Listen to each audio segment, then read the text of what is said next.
N'hésitez pas à liker la vidéo si elle vous plaît et si vous êtes nouveau sur la chaîne, n'oubliez pas de vous abonner et d'activer la notification pour ne rater aucune de nos prochaines vidéos. On commence.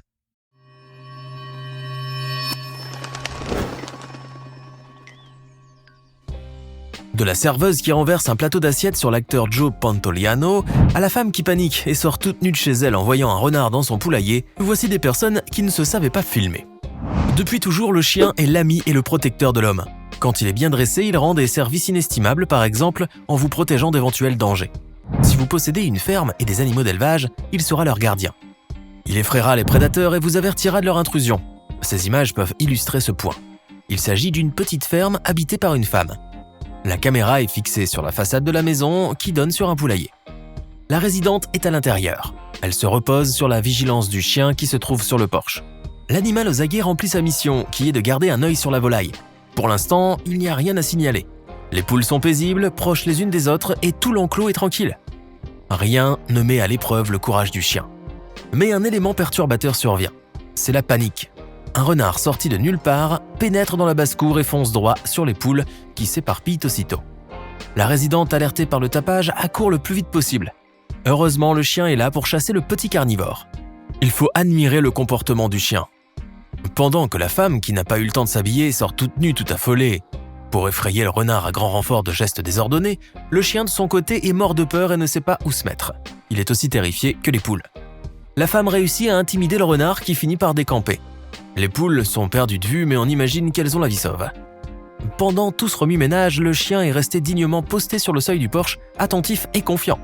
La situation était sous contrôle, il n'y avait plus besoin de se déranger. Il faut reconnaître tout de même que, s'il n'est pas monté à l'assaut comme il aurait dû le faire, il ne s'est pas non plus débiné. Il est resté là, faisant face au danger réel de se faire manger par le renard. Cependant, la propriétaire s'attendait malgré tout à un comportement moins passif de sa part. La lâcheté du chien a dû lui déplaire. Mais désormais, elle saura que son chien n'est pas un chien d'action. Ce n'est pas rassurant, mais au moins, elle ne se fera pas d'illusions. Joe Pantoliano est un acteur connu pour avoir joué dans la série Les Sopranos et dans les films de Matrix et Daredevil, entre autres. Sa carrière est très remplie. Il y a plusieurs années, il s'était lancé dans la réalisation et devait produire son premier documentaire. Ce documentaire était destiné à éclairer le public sur la souffrance et l'isolement subi par les personnes atteintes de troubles psychiques. Entre deux séances de tournage, acteurs, techniciens et membres de l'équipe s'étaient réunis pour dîner dans un petit restaurant. L'atmosphère n'est pas très enjouée, mais elle n'est pas pesante non plus. Les visages sont sérieux et détendus. Si vous ne le connaissez pas, Joe Pantoliano est l'homme chauve qui porte des lunettes et qui a une main sur le visage. Il est silencieux et paraît légèrement ennuyé. C'est qu'il ne se passe rien d'amusant. La pièce est exiguë et les dîneurs sont à l'étroit. Il ne parle pas beaucoup et ne rit presque pas. Tout à coup, un incident vient rompre la monotonie de la scène. Une serveuse blonde passe, tenant un plateau garni de plusieurs assiettes. L'espace trop serré la gêne, elle s'empêtre et renverse tous les plats sur la tête de Joe Pantoliano. Le plus gênant pour la serveuse maladroite, c'est que cet accident aurait pu réjouir la galerie et donner lieu à des plaisanteries. Mais il n'en est rien. Joe Pantoliano ne se déride pas. Il n'est ni mécontent ni amusé et ne jette pas un regard sur la serveuse. Il évalue les dégâts sur sa veste et les personnes autour de lui poussent des cris d'étonnement et quelques-uns des jurons. On ne sait pas comment s'est déroulé le reste du repas, mais on peut penser que cet incident n'a pas dû relever le moral du réalisateur. On espère en tout cas que la serveuse ne s'est pas trop fait gronder. Cette courte scène se passe dans une station de lavage européenne. Un conducteur au volant d'une Range Rover noire s'y est momentanément arrêté avant de reprendre la route. Un long trajet avait recouvert le véhicule de poussière et de boue. Le propriétaire avait décidé que sa voiture recevrait un lavage automatique. Ainsi, il s'accorderait des minutes de repos sans bouger de son siège. Il remonte donc les vitres, rabat les rétroviseurs et verrouille le véhicule. Les rouleaux de nettoyage se mettent en action. Mais le conducteur distrait a commis sans s'en rendre compte une maladresse. Il a appuyé sur le bouton qui commande l'ouverture du coffre. Ce conducteur fait peut-être partie des personnes qui se demandent si les rouleaux de lavage causent des rayures à la carrosserie. Mais dans quelques instants, les rayures éventuelles seront le moindre de ses soucis. Sachez d'abord que son véhicule sera bel et bien nettoyé. De ce côté, il n'y a rien à redire. Et le conducteur en a pour son argent. Un coffre ouvert n'empêche pas les brosses d'opérer leur décrassage. Mais les inconvénients du coffre ouvert font négliger le reste. Une grande quantité d'eau s'est d'abord infiltrée dans l'habitacle à travers l'ouverture béante. Mais ce n'est pas grave au regard des dégâts que les rouleaux vont causer. Ceux-ci, en remontant, vont surélever la porte du coffre au-delà de la hauteur maximale, si bien que les vérins trop tendus se sont cassés. À en juger par la dislocation, la réparation doit être bien coûteuse pour ce conducteur qui ne s'est aperçu de rien et qui sera méchamment retardé dans toutes ses affaires. Il s'avisera peut-être les prochaines fois de laver manuellement sa voiture. C'est une journée ordinaire dans un espace de travail. Parmi tous les employés d'affaires, il se trouve un homme qui va attirer toute l'attention sur lui. Il porte des lunettes et une cravate grise. Il vient de rédiger un rapport et doit l'imprimer rapidement. Il déclenche l'impression du document et se lève pour le récupérer. Mais un problème s'est produit, et au lieu de son travail imprimé, il ne trouve qu'un papier dont tout l'arrière-plan est gris. Il prend son mal en patience et recommence l'opération. Mais elle n'est pas plus fructueuse que la première. La machine obstinée ne lui fournit que du papier plombé. Vous savez que ces petits riens peuvent parfois mettre hors d'eux-mêmes les moins patients. Mais notre employé se contient. Il ouvre le capot de l'engin, extrait le tambour d'imagerie et essaie de le replacer. Mais il le fait si mal que l'encre l'éclabousse. Sa chemise est maculée, c'en est trop. Rien ne va comme il le souhaite. L'employé, sous son aspect tranquille, est foudrage. Il est sur le point de soulager sa mauvaise humeur d'une manière énergique qui va le calmer pendant un mois. Puisque tout l'empêche d'imprimer son rapport, il emploie les grands moyens. Retournant à sa place, il arrache le vieil écran d'ordinateur, brise tous les accessoires de bureau, ouvre le capot de la photocopieuse, plaque l'écran sur la vitre d'exposition et assène des coups furieux et répétés à la machine sous les cris de stupeur des collègues. Mais sa fureur prend fin. Le voilà revenu à lui. Il se sent un peu ridicule et il n'a toujours pas son rapport. Il n'a même plus de bureau et probablement qu'il n'aura plus de travail.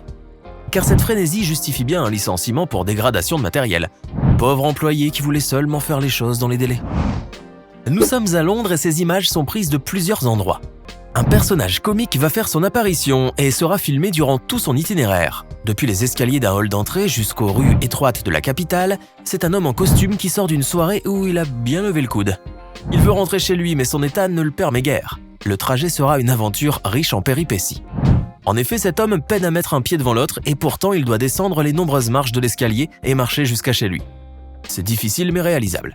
Le bonhomme dévale les premiers degrés avant de s'affaler comme un gros sac. Il se relève, s'appuie sur la rampe, fait involontairement un tour de voltige presque gracieux avant de finir le nez par terre. Le plus dur est fait, on va suivre encore son voyage au bout de la nuit. Il titube et tombe à nouveau. Il tombe sans arrêt. On dirait un pantin désarticulé. À la toute fin, sa marche accélérée et moins branlante donne un peu d'espoir quant à ses chances de survie. Peut-être qu'il n'est plus très loin de chez lui et que le brouillard dans sa tête s'est un peu dissipé. Mais toutes les chutes qu'il a endurées lui auront sûrement laissé quelques traces douloureuses. Le lendemain, au réveil, il a dû être bien attrapé en se voyant le nez de travers et les côtes en mauvais état. Sans compter la mauvaise surprise de se voir tourner en ridicule dans tous les articles humoristiques. Quel qu'ait été son plaisir durant cette soirée où il s'est trouvé, il faut reconnaître que les épreuves qu'il a dû subir n'en valaient pas du tout la peine. Voici une expérience sociale à la fois intéressante et drôle, réalisée dans un ascenseur. Ce type d'expérience a été réalisé la première fois par le psychologue Salomon Asch, à laquelle il a prêté son nom. Le but était de mesurer l'influence comportementale d'un groupe d'individus complices sur un seul individu qui ignore tout de l'objet de l'expérience. Si cette description vous paraît abstraite, ces images de caméra cachées vous permettront de bien comprendre. La scène se passe dans un ascenseur. Il y a une dizaine de personnes, toutes sont complices du piège excepté une seule. Les complices font exprès d'adopter ce comportement peu naturel qui est de tourner le dos à la porte de l'ascenseur. Ajoutons qu'il n'y a pas de miroir dans le fond de l'ascenseur, il s'agit donc de savoir si l'attitude de la personne piégée va se conformer à celle de la foule, en dépit du naturel et du bon sens qui leur prescrivent de rester face à la porte, comme ferait toute personne normale. Cette expérience sera réalisée plusieurs fois et vous verrez des réactions variées et amusantes. La première personne piégée est une jeune femme, tout étonnée de voir tant de monde dos à la porte. Tout d'abord, malgré sa gêne, elle s'oriente dans le bon sens et n'imite pas cette foule insensée. Cependant, la pression sociale la gagne peu à peu. Elle a le sentiment de s'écarter de la norme, bien que celle-ci soit absurde. Lorsque la porte s'ouvrit pour laisser pénétrer une nouvelle personne qui, sans manifester la moindre surprise, s'était mise à faire comme tout le monde, notre jeune femme naïve commence vraiment à douter d'elle-même. Elle montre des signes de nervosité et on la voit se retourner progressivement. Enfin, elle finit par faire le demi-tour complet et la voilà donc fondue dans le groupe. Ce n'est pas un hasard si l'arrivée d'une nouvelle personne a déclenché le revirement. En effet, elle est venue renforcer implicitement la cohésion du groupe. Or, plus il y a de cohésion dans le groupe, plus le sujet naïf est influencé. Cette jeune femme n'a pas été la seule à se sentir obligée de se retourner. D'autres personnes piégées dans les séquences suivantes ont réagi pareillement. À la sortie, elles ont exprimé aux caméras leur incompréhension et leur amusement. Mais tous n'ont pas eu le même comportement attendu. C'est le cas de cet homme âgé qui s'est montré malin. Non seulement il ne s'est pas laissé entraîner, mais il a même fait preuve de sarcasme. Lorsque la porte de l'ascenseur s'était ouverte, il a dit « Nous sommes au 3e étage, pour tous ceux qui ne peuvent pas le voir. Ce qui a fait sourire malgré eux quelques complices.